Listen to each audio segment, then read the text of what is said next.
గతంలో ఈ సినిమా అప్పుడు చాలా రూమర్స్ వచ్చాయి సోషల్ మీడియా పరంగా, గాసిప్స్ కావచ్చు, ఏం కావచ్చు, గొడవ అయింది వైష్ణవికి తనకి అని చెప్పేసి ఒక ప్యాచ్ మళ్ళీ మీరు నాకేమనాలి, మీకేం న్యూస్ రాలేదా? ఇది ఎప్పుడు ఏం లేదు, ఫస్ట్ టైం ఇంటర్నేషనల్లీ. మళ్ళీ ఈ టైంలో మళ్ళీ ఇప్పుడు మళ్ళీ ఒక సినిమా చేస్తున్నారు మీరు ఇద్దరు, మరీ షూటింగ్ ఆపుకొని కూడా దీనికోసం వచ్చారు. అవును. ఎందుకు మీరు కన్ఫ్యూజ్ అవ్వకూడదు. గతంలో రూమర్స్ ఉన్నాయి, వైష్ణవికి తనకి చెడింది. ఇప్పుడు సృష్టిస్తాను ఆ రూమర్స్ ఏమన్నా. సినిమా అయిపోయిందన్న, ఇంకే ఈ సినిమా అవార్డ్స్ పట్టలేదు. Super happy. చాలా అవార్డ్స్ వచ్చినాయి, ఫిల్మ్ఫేర్ అవార్డ్స్, సైమా, ఐఫా.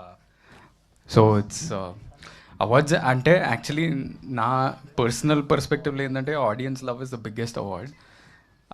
ఆ తర్వాత ఈ అవార్డ్స్ ఎస్పెషల్లీ నేషనల్ అవార్డ్ ఏంటంటే మొత్తం ఇండియా వైడ్గా మన పేరుని, మన సినిమాని అందరు గుర్తిస్తారు. So that is special. When say Rajesh or SKN go to Bombay, immediately they're known as a national award winning film.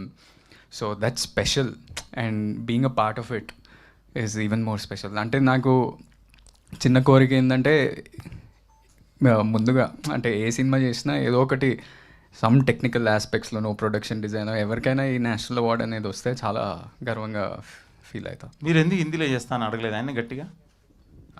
హిందీలో మీరే ఎందుకు యాక్ట్ చేయకూడదు ఈ సినిమా అని చెప్పేసి సాయిరాజ్ గారిని అడగలేదా అంటారు. నాకు హిందీ అంత సక్క రాదన్నా. డబ్ చేసి మళ్ళీ ఎందుకు యాక్ట్ చేయడం సేమ్ హీరోయినప్పుడు. మామూలుగా హీరోయిన్ ఏదైనా కాస్టింగ్ చేంజ్ చేసినా కానీ తను కూడా చేస్తే ఎలా ఉంటుంది అనేది ఆలోచన అంతే.